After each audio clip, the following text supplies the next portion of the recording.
How did France become one of the world's most influential countries?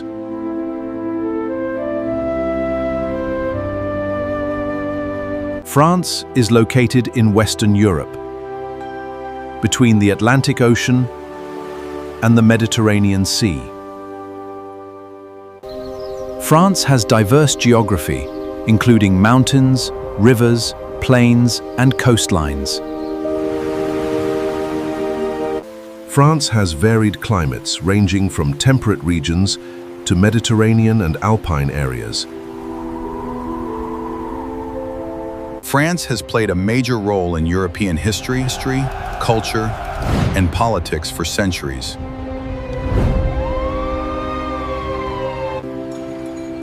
Major highlights include the Eiffel Tower, Louvre Museum, and the French Riviera. France is one of the most visited countries on Earth.